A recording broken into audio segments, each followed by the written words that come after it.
Welcome to another segment of Inventors Want to Know, where we take a look at some viewer-posted questions.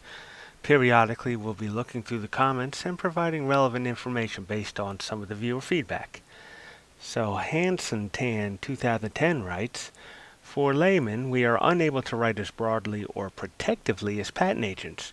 Should we put in all the details and embodiments? Is this more advantageous than writing the detailed description more broadly, rather than giving too much details? Will giving too much details lead to constraining our scope of invention?"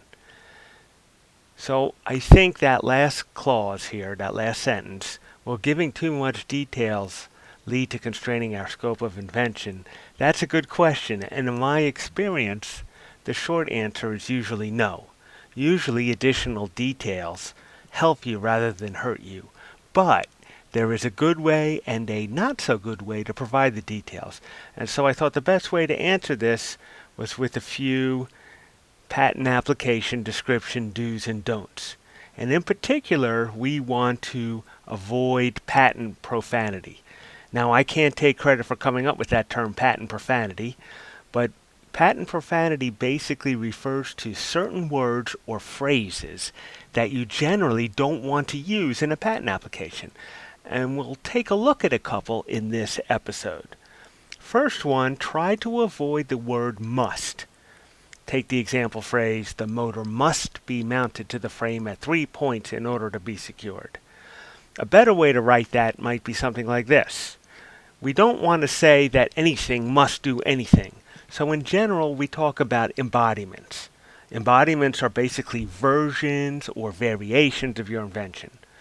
So in the reworded example, we say, in some embodiments, the motor is mounted to the frame at 3 points, which means you can do it that way, but in the next sentence, we make it clear that it doesn't have to be mounted at 3 points. It could be more or less points. So in this way, we are trying not to limit ourselves that it has to be 3 points for this motor mount. Avoid the use of the word invention.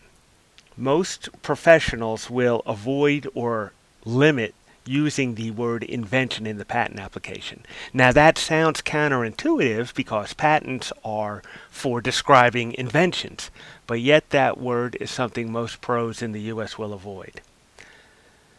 Here's an example sentence. This invention utilizes an MD5 hash to correlate database records to the lookup table.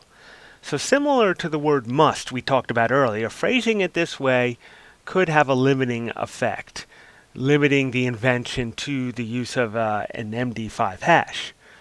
Again, we go back to embodiments, and here we reword it as disclosed embodiments utilize blah blah blah. This basically says one way we do it is with an MD5 hash. But by writing it this way, we're leaving the door open for other methods besides the MD5 hash. Lastly, try to avoid ambiguous adjectives. Here's an example. The wheel rotates at a high speed when it engages the belt. So what's wrong with this? Well, exactly how high is high speed? It's often valuable to have some example ranges to quantify the adjectives you use. So this helps put a boundary on things. So here we say the wheel rotates at a high speed when it engages the belt. In some embodiments, the wheel rotates at a speed between 300 RPM and 600 RPM. So we have a range there to help quantify what we mean by high speed. And you can have more than one range. We could add more like this. In other embodiments, the wheel rotates at a speed between 800 RPM and 900 RPM. And you can do more of these. You can have plenty of ranges, as much as you want. So for any adjectives you use, quantify them if you can. If it's flexible, how flexible is it? If it's soft, how soft is it? And so forth. So let's recap. Avoid the use of the word must where possible. Okay, so nothing must do anything. It could do it. It might do it. Some embodiments do it. Well, we don't say that we must do it in most cases. Avoid the use of the word invention, because that can also be limiting, especially in certain other countries. In the United States, it's generally best practice to not use the word, but in some other countries, having the word invention can have more serious consequences.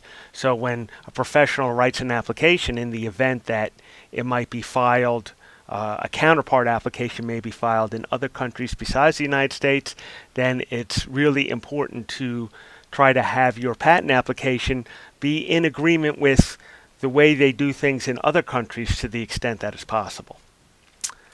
And lastly, the last thing we covered was trying to avoid ambiguous adjectives. So when you describe something, try to put it in some sort of measurable terms, at least some examples to help put some bounds on it, because that can be useful later on during the prosecution of the patent application, which means as it's working its way through the patent office, sometimes having those ranges to help quantify what you mean can help be helpful in getting your patent to issue.